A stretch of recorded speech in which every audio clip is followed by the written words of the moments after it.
If you are waking up 2, 3, even 4 times every single night just to pee, I want you to listen very carefully. Because what I'm about to share may sound almost too simple, but it works for a huge number of people, and most doctors never explain it this way. Nighttime peeing is not just part of getting older. It is not something you simply have to live with, and it is definitely not only about how much water you drink before bed. In fact, many people who stop drinking water after dinner still wake up all night. The real problem is happening inside your body hours before you ever lie down, and once you understand this, you can start fixing it tonight. Imagine sleeping through the night without constantly checking the clock, without that groggy walk to the bathroom, and without waking up exhausted in the morning. That's exactly what this video is about. And yes, the core technique really does take about 3 minutes. Now, let's talk about what's really going on. Nighttime peeing, also called nocturia, usually isn't a bladder problem at all. It's a fluid management problem. During the day, gravity pulls fluids down into your legs and lower body. If you sit a lot, stand for long periods, or have weak circulation, fluid slowly pools in your ankles, calves, and even around your knees. You might notice your socks leaving deep marks by the evening, or your shoes feeling tighter at night than in the morning. That fluid doesn't disappear. When you lie down to sleep, gravity no longer holds it in your legs, so your body reabsorbs it back into your bloodstream. Your kidneys then do what they're designed to do, filter that extra fluid into urine. The result is predictable. A few hours after you fall asleep, your bladder fills and your brain wakes you up. This cycle can repeat again and again throughout the night. This is why simply stopping fluids after 7 p.m. often fails. You're not just dealing with what you drank at dinner, you're dealing with fluid that has been quietly stored in your body all day long. This is also why many people notice that the first trip to the bathroom at night produces a surprisingly large amount of urine. It's not overactive bladder, it's delayed fluid release. Once you understand this, the solution becomes much clearer, and this is where the 3-minute hack comes in. Before I explain the exact technique, there are a few important things to clear up. First, nighttime peeing is not normal at any age if it's happening more than once per night regularly. Second, medications like diuretics, blood pressure drugs, and some sleep aids can make the problem worse, but they're usually not the root cause. Third, conditions like diabetes, sleep apnea, prostate enlargement, or heart issues can contribute, and if your nighttime peeing is sudden, severe, or accompanied by pain, burning, blood, or extreme thirst, you should absolutely talk to a doctor. What I'm sharing here is for the most common scenario, frequent nighttime peeing driven by fluid redistribution and circulation issues. Now let's get into the simple fix that many people notice results from within days, sometimes even the very first night. About 1 to 2 hours before bed, take 3 minutes to address the fluid trapped in your lower body. The most effective way to do this is by elevating your legs above the level of your heart. You can lie on the floor and place your legs on a couch or bed, or lie on your bed and stack pillows under your calves so your feet are clearly higher than your chest. Stay there for 3 minutes. During this time, you can gently flex your ankles, rotate your feet, or lightly massage your calves to encourage circulation. This helps your body move that pooled fluid back into circulation while you're still awake, so your kidneys can process it before bedtime, not at 2 a.m. What happens next is important. After you finish this leg elevation, you'll likely feel the urge to urinate within 20 to 40 minutes. That's a good sign. That means the fluid is moving out now instead of later. Use the bathroom right before bed, and you've dramatically reduced the amount of urine your body will need to produce overnight. For many people, this alone cuts nighttime bathroom trips in half or eliminates them entirely. But to make this even more effective, we need to look at a few other habits that quietly sabotage sleep. One of the biggest is sodium timing. Salt doesn't just make you thirsty, it changes how your body holds on to water. If your largest, saltiest meal is dinner, your body will retain fluid into the evening, increasing nighttime urine production. This doesn't mean you need a low-sodium diet, but shifting heavier, saltier meals earlier in the day can make a noticeable difference. Aim for lighter dinners with moderate salt and more protein and vegetables. Another major factor is caffeine and alcohol. Caffeine is a mild diuretic and bladder stimulant, and its effects can last far longer than most people realize, especially as we age. Even coffee at 2 or 3 p.m. can increase nighttime urination in sensitive individuals. Alcohol is even worse. It suppresses a hormone called vasopressin, which normally helps your body conserve water at night. When vasopressin is suppressed, your kidneys produce more urine. This is why alcohol almost guarantees at least one nighttime bathroom trip. If nighttime peeing is a serious issue for you, alcohol should be limited or avoided in the evening.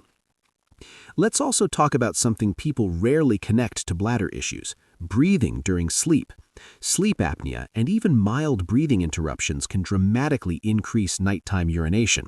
When breathing is disrupted, your body thinks it's under stress and releases hormones that increase urine production. Many people discover that treating sleep apnea or improving nasal breathing reduces nighttime peeing without any bladder-focused treatment at all. If you snore loudly, wake up gasping, or feel exhausted despite enough hours in bed, this is something to look into. Now back to the bladder itself. An irritated bladder will wake you up with much smaller volumes of urine. Common bladder irritants include artificial sweeteners, carbonated drinks, spicy foods, citrus and tomato-based sauces, especially in the evening. Again, this doesn't mean you can never have these foods, but timing matters. What you consume in the last 4 to 6 hours before bed has a much greater impact on nighttime symptoms than what you eat earlier in the day. Hydration timing is another key piece. Many people make the mistake of under-drinking all day and then trying to catch up in the evening. This almost guarantees nighttime urination. Your body prefers consistent hydration throughout the day. Aim to drink most of your fluids before late afternoon. By early evening, you should already be well hydrated. This allows your kidneys to slow urine production naturally at night, which is what they're designed to do. For men, prostate enlargement is often blamed for nighttime peeing, and while it can play a role, it's rarely the full story. A weak urine stream or difficulty starting urination more typically of prostate issues. Waking up multiple times with large volumes of urine points more towards fluid shift and hormone regulation than prostate size alone. For women, hormonal changes after menopause can increase bladder sensitivity, but again, fluid redistribution remains a major factor. There's also a simple daytime habit that can make nights worse without you realizing it: sitting too long. Prolonged sitting reduces circulation in the legs and increases fluid pooling. If you sit for work, set a reminder every hour to stand up, walk for a minute, or do a few calf raises. These small movements help prevent fluid from collecting in the first place, making nighttime problems much easier to manage. Compression socks can also help some people, especially those with noticeable leg swelling. Wearing light compression during the day helps prevent fluid buildup, so there's less to redistribute at night. This is especially helpful for people who stand all day or have circulation issues. Just make sure they're properly fitted and comfortable. Another overlooked factor is blood sugar.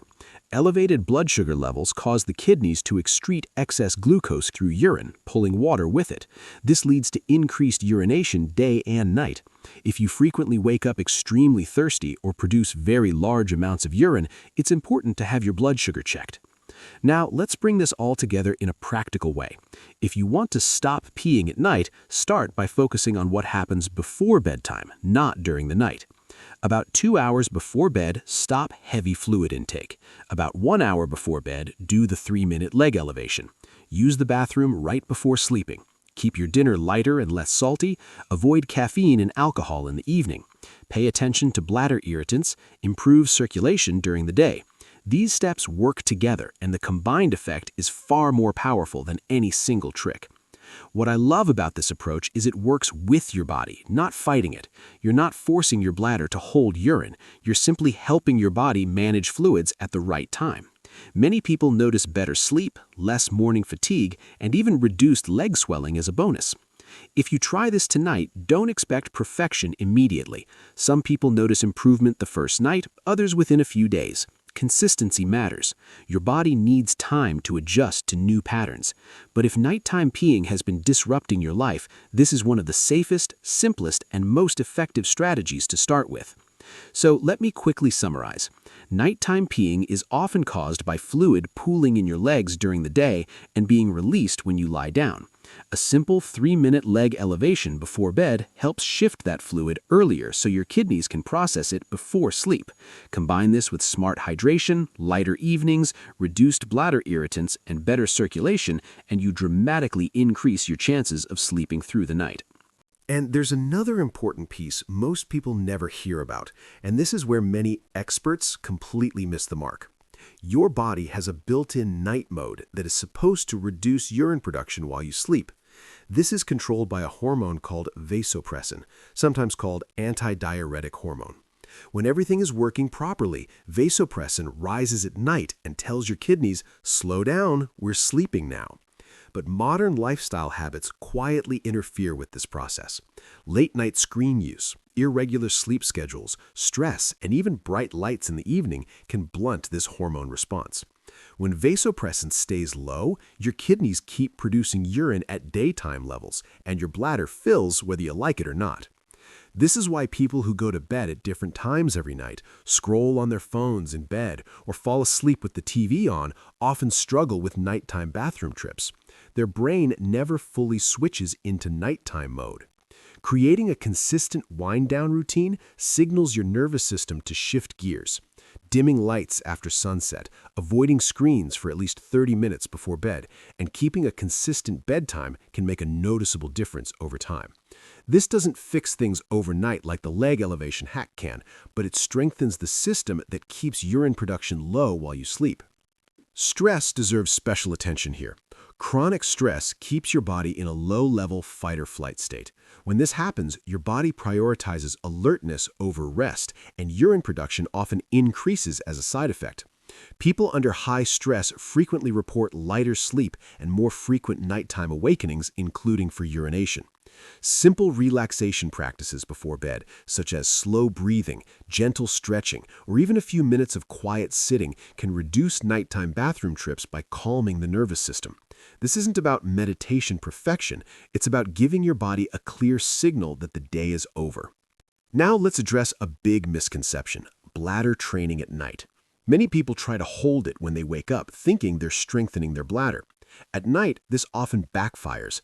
When your bladder is full, forcing yourself to hold urine increases stress hormones and disrupts sleep even more. The real goal isn't to train your bladder to hold more at night, but to reduce how much urine reaches the bladder in the first place.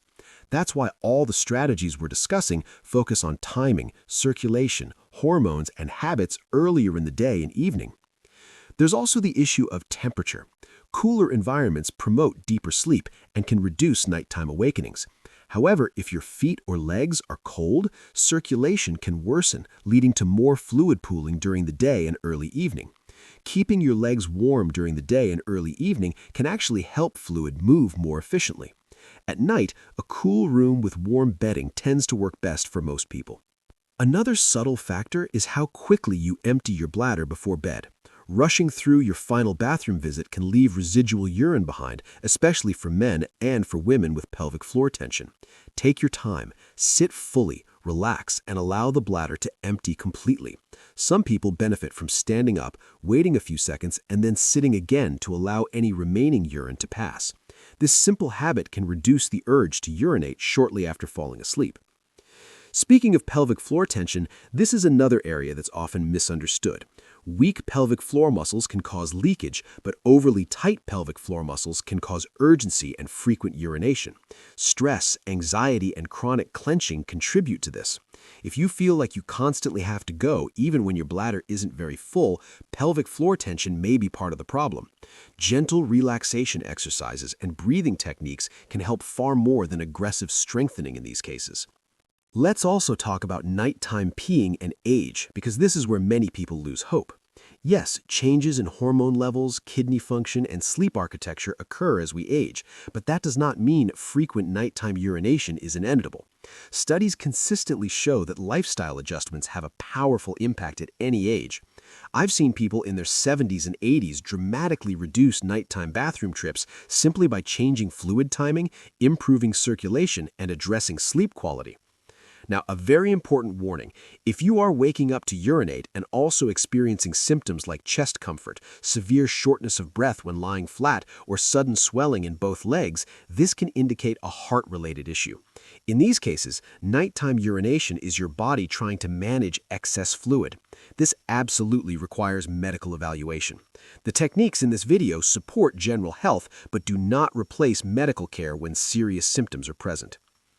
Assuming none of those red flags apply, the key to success is consistency. One night of leg elevation won't permanently solve the problem if the rest of your habits work against you. But when you combine the 3-minute hack with smart daytime movement, better evening routines, and mindful hydration, the improvements stack quickly. Most people are shocked by how much control they actually have once they understand the real cause. Another powerful mindset shift is this. Your bladder is not the enemy. Your bladder is doing exactly what it's supposed to do. It's responding to signals from your kidneys, hormones, nervous system, and circulation.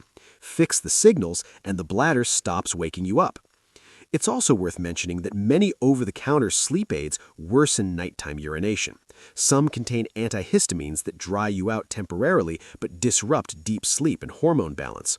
Others relax muscles in a way that increases bladder sensitivity. If you rely on sleep aids and still wake up to urinate, this could be part of the problem. Let's paint a realistic picture of success. The goal isn't always 0 nighttime trips, especially at first. For many people, going from 3 to 4 trips is life-changing. Sleep becomes deeper, mornings feel easier, and energy improves. Over time, that one trip may disappear too. Progress matters more than perfection.